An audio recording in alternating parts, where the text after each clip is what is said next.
ஓம் நம சிவாய சிவாய நமக சிவே சிவே சிவே சிவே. ஓம் நமோ நாரத நாராயணாய நமக. இப்பொழுது மண்வந்தனம் என்கின்ற ஒரு தலைப்பை பற்றி பார்ப்போம். இந்த தலைப்பு என்ன?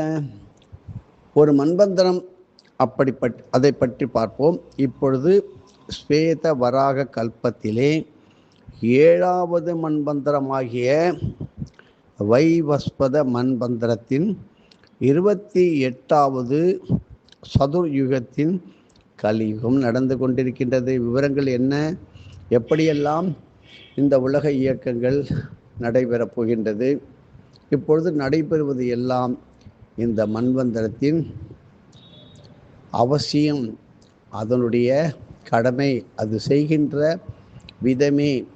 இதை பற்றி ஜாதகங்கள் உரைப்பது இல்லை. யுக தர்மத்தின் படிதான் நாம் வாழ முடியும், வாழ வேண்டும்.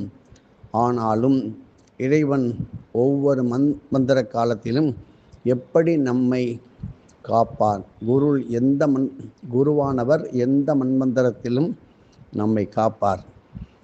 அதாவது வைவஸ்வத மண்வந்தரே கலியுகே பிரதமே பாதே ஜம்பு தீபே பாரத வருஷே பரதக்கண்டே கலியுகேன்னு சொல்கிறோம் இல்லையோ.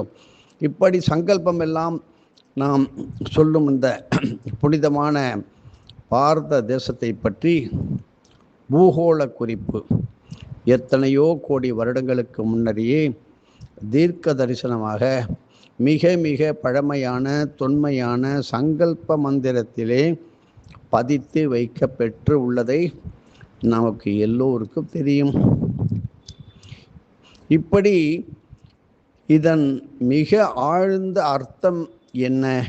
கலியுகத்திலே நடப்பு காலத்திலே பூவுலகில் நிகழ்கின்ற 7வது மண்வந்தர காலத்திலே ஜம்பு தீபம் என்கின்ற பகுதியிலே பாரத வருஷம் என்னும் இந்த பூமண்டலத்திலே பரதக்கண்டம் என்னும் நில தேச பகுதியில் வாழும் யான் இன்ன நட்சத்திரத்தில் பிறந்தவனாக, இன்ன மாமுனியின் கீழ் வந்தவனாக, இன்ன கிழமையிலே இன்ன திதியிலே இந்த நட்சத்திரத்திலே இன்ன பலன்களை வேண்டி இப்படிப்பட்ட தெய்வமூர்த்தத்தை நான் பூஜிக்கின்றேன் என்று சங்கல்ப பிரார்த்தனை வருவதால் இப்படிப்பட்ட சங்கல்பம் பூமியில் வாழும் எல்லோருக்கும் மிக மிக உரித்தானது என்று வாத்தியார் சொல்வார். மகரிஷிகளும் பித்திருக்களும் 33 கோடி தேவர்களும் கூட நம்முடைய பூலோக ஸ்தலங்களிலே வழிபடும் பொழுது வேள்விகளை புனித யாத்திரைகளை ஆற்றும் பொழுதும் இப்படி இவ்வாறு தான் சங்கல்பத்தை செய்வார்கள். எவ்வித பேதமும் கிடையாது. யாருக்கு? பூலோகத்தார் யாவருமே நாடு, ஆண் பெண், ஜாதி, மத, இன, குல பேதம் இன்றி ஒவ்வொரு மன்வந்தர ராஜரின் வம்சத்திலும் ஒரு மாமுனிவரின் சந்ததியிலும் வந்தவர்களே. ஆகவே இவர்களுக்கு இடையில் ஏற்படும் எந்தவித பேதமும் கிடையாது. உரிய தக்க சத்குருவை நாடினால் அவருடைய குல மாமுனி பற்றி எல்லோரும் அறிய வாய்ப்பு உண்டு, அறிய பெறுவார்கள். இந்த குல மாமுனிவர் தான் அவருக்கு உரித்தான சத்குருவை கண்டு உணர்த்துவார். ஸ்ரீராமருக்கு வசிஷ்ட மாமுனிவரும் ஸ்ரீ கிருஷ்ணருக்கு சந்தீபனி மகரிஷியும் குலகுருவாய் அமைந்ததை ஒரு உதாரணமாக மனதில் வைத்து கொள்ள வேண்டும். இப்படி தினமும் இரவிலும் காலையிலும் எழுந்தவுடன் யாவரும் குல தெய்வத்தையும் குல மாமுனிவரையும் வணங்கி ஆக வேண்டும். இது கட்டாயம். இப்படி காலக்கணக்கை பற்றி கொஞ்சம் 14 மனுராஜர், மனுநீதி சோழன் என்பதாக. மனு என்றால் உத்தம தர்மம் என்று பொருள். மண்வந்தரம் என்பது காலத்தை குறிக்கும். ஒவ்வொரு மனுவின் ஆட்சி காலமே மண்வந்தரம் ஆகும்.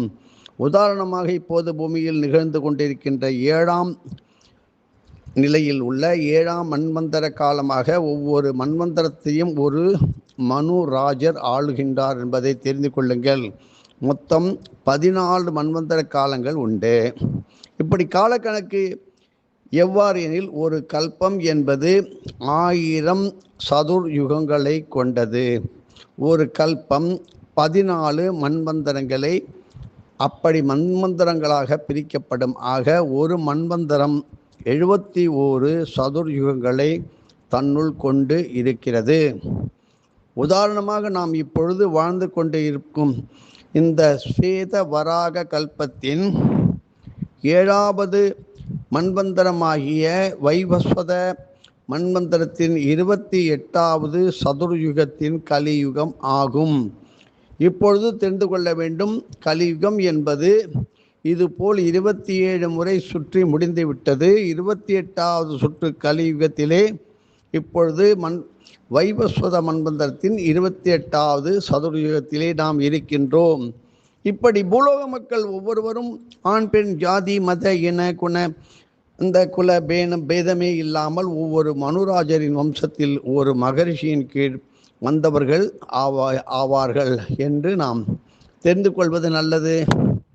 இப்படி மன்வந்தர காலம் தோன்றும் நாட்களும் ஒரு ஷண்ணாவதி நாட்களில் 14 தர்ப்பண அர்க்கிய தினங்களாகிய ஒரு நல்ல நாளில் வரும்.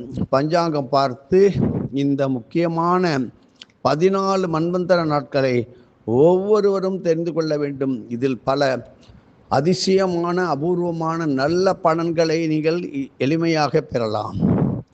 இப்படி கோமுகம் காமக்கியா மனிதர்கள், பிராணிகள், விலங்குகள் போன்ற உயிரினங்களை தோற்றுவிக்கும் உற்பவிக்கும் சிருஷ்டி என்னும் படைப்பானது புனிதமான யோனி தத்துவத்தின் மார்க்கமாகவும் நிகழ்ந்து கொண்டே இருக்கிறது.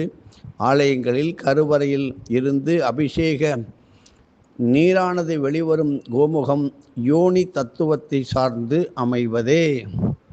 இதனால்தான் யோனி வகை சிருஷ்டி அந்த தத்துவத்தை புலப்படுத்துவதாகவும் சிவாலயங்களிலே கோமுகத்தில் மேற்பகுதியில் சிருஷ்டி கடவுளான பிரம்மா இருப்பதை நீங்கள் பார்த்திருப்பீர்கள். இங்கு இணைக்கப்பட்டுள்ள படத்தை அதாவது நாங்கள் அனுப்புகின்றோம், அதை பாருங்கள்.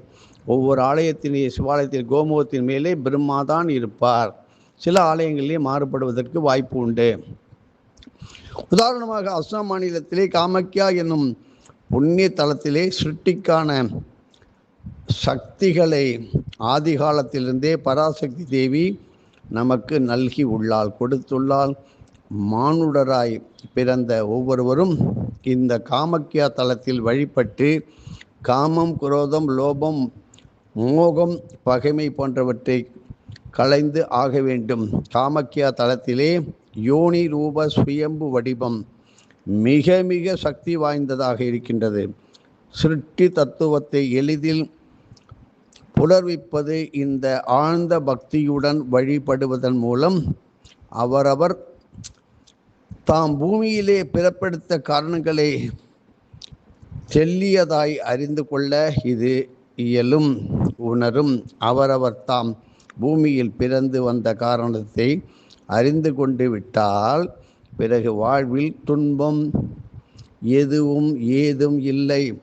சர்க்குரு வெங்கட்ராம சுவாமிகள் கோமுக மகிமை என்னும் நூலிலே கோமுகம் பற்றி மிக அபூர்வமான தொன்மையான விளக்கங்களையும் கோமுகத்திற்கான பூஜை முறைகளையும் அளித்து உள்ளார்.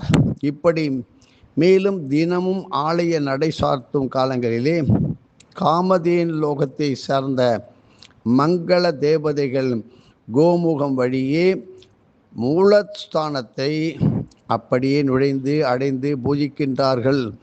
இந்த பூஜா பலன்களும் மறுநாள் கோமுக பூஜை ஆற்றுவதற்கு அப்படி ஆற்றுவார்க்கு செய்வார்க்கு வழிபடுவார்க்கு அந்த தீர்த்தத்தை அருந்துவார்க்கு முழுமையாக கிட்டும்.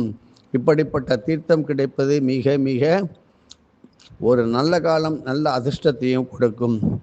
எப்படிப்பட்ட புத்தி கெட்டு மனது கெட்டு இருக்கின்றவர்களுக்கும் இந்த கோமுக தீர்த்தத்தை முதலில் ஆலய நடை திறந்த போது முதலில் சுவாமிக்கு செய்யும் அபிஷேகத்தை பிடித்து அருந்தினால் போதும்.